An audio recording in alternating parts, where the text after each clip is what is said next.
Hello, Fellowship of the Rockies.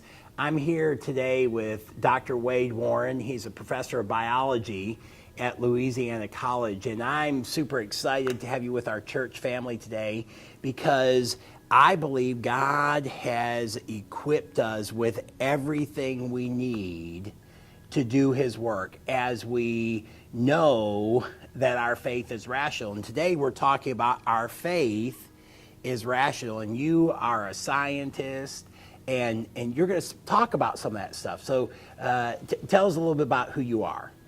Well, I did my PhD work, my doctoral training at Texas A&M University, where I worked in Giga Maggie's. Exactly. Yeah. I worked there in a lab that was particularly interested in neurobiology and circadian rhythms, and so that's my research background. I have been on faculty here at Louisiana College for 21 years, starting my 22nd year this fall. And so as one of the things that I was just totally blown away by as you sent me some of your lectures is that in the world of science today, there are scientists, not all of them even believers, that they're looking at some things and they're coming to different conclusions. In fact, you sent this document as part of your class, and it's a scientific dissent from Darwinianism. We are skeptical of the claims for the ability of random mutation and natural selection to account for the complexity of life. And guys, 23 pages, small font, single space. You're one of these people, almost 1,000 scientists from the most highly esteemed places in America, Berkeley, Harvard, all over. Why are you saying this, and what's the importance of that? Yeah, so it's a unique situation for somebody like me who has a science background. I like to be upfront with people that I'm a believer.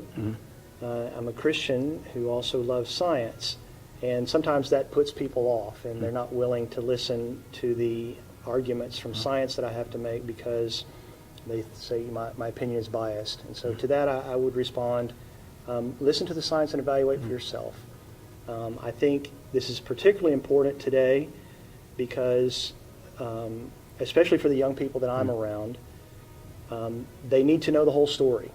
And there is certainly an element in the area of Darwinism that would suggest that this philosophy gives a person the right not to believe there is a God at all.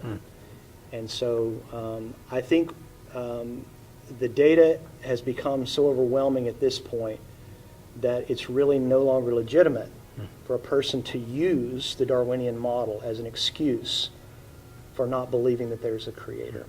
And so that's the part that, as a believer and a scientist, that's the part that really motivates me, and I love the opportunity to talk to people about it. So I think what you're saying is there's a bunch of really smart people. Yeah, much smarter than me, or you. Yeah, that's obvious, okay? The me part, obvious. But they're starting to have some questions, and then we're beginning to see that the science is actually giving us some pretty cool evidence of the fact that there may in fact be a God. Yeah, absolutely. It's striking. The beauty is in the details, and so I'd like to show you some of that.